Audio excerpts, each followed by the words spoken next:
After brutally dismantling Errol Spence Jr. to become the undisputed welterweight champion, there is no question that Terence Crawford is the #1 pound-for-pound fighter in the world. Naoya Inoue held that spot definitively on July 25 with his stoppage of Stephen Fulton, and it was assumed that Crawford would need to do something spectacular to knock the monster off of his perch. He did just that in the performance of a lifetime against a fighter who has never needed to do so much as change his facial expression in a fight.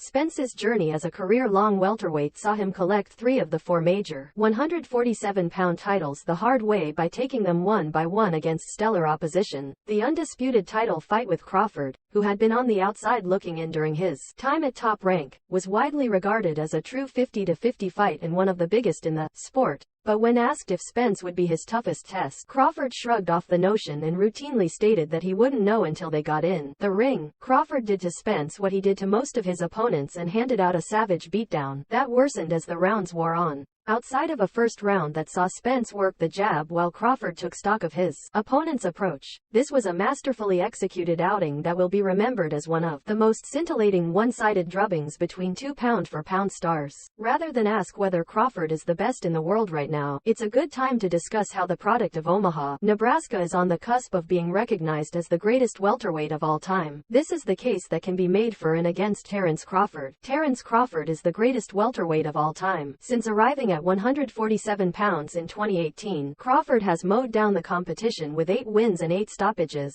He started his journey to undisputed by ripping apart Jeff Horn for the WBO championship and wrecked the likes of Sean Porter, Kell Brook, Amir Khan and Agidius Kavalauskas.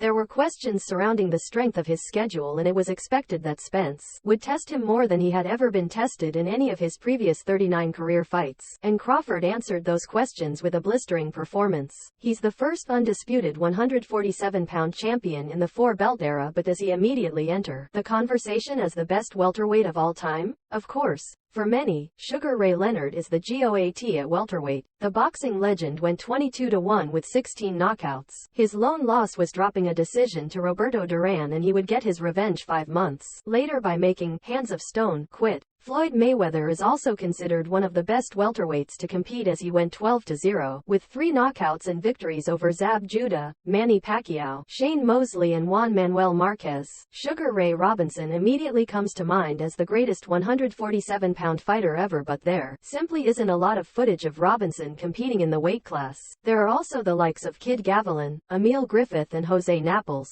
But for the sake of this conversation, we'll leave them due to the lack of footage and frame this around the past 50 years of welterweights. Crawford has a legitimate argument to be a better welterweight than Mayweather with the victory over Spence. As great as Mayweather was, 147 pounds didn't necessarily see him face the best opposition of his lauded career. The names on the resume overshadow the advantages Mayweather had.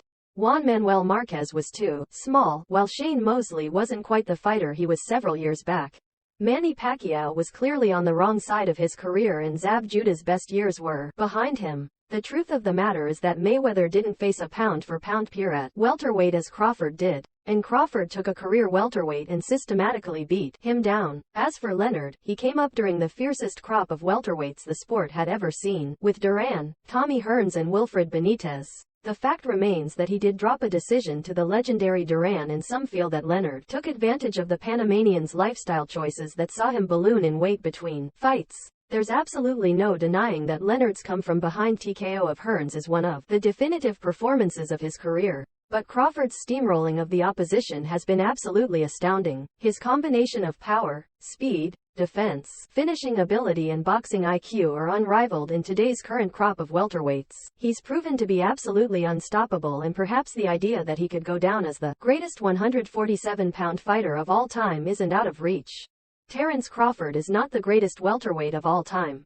Yet, what Crawford has working against him is that his time at 147 pounds hasn't been long, and his career isn't over. There is still room for failure, and that pristine 8-0 record with 8 knockouts crumbles if he ends up losing before he completes his career. Not to mention that the resume before Spence is relatively thin compared to other greats, and only time will tell if the truth will be recognized as one of the best welterweights ever. It's really difficult to discount what Sugar Ray Leonard did despite the loss to Duran. No matter how dominant Crawford has been during his tenure at welterweight, comparing any of his opponents to Hearns or Duran feels blasphemous at this current point in time. To be honest, Crawford might be closer to Donald Curry than he is Sugar Ray Leonard. Curry was a terror in the welterweight division in the 1980s. He became the undisputed welterweight champion by stopping previously unbeaten Milton McCrory in just 2 rounds, and also owns a pair of victories over Marlon Starling. The constant knockout threat appeared to be unbeatable and was considered as the best pound-for-pound fighter in the world, with a record of 25-0 and 20 KOs.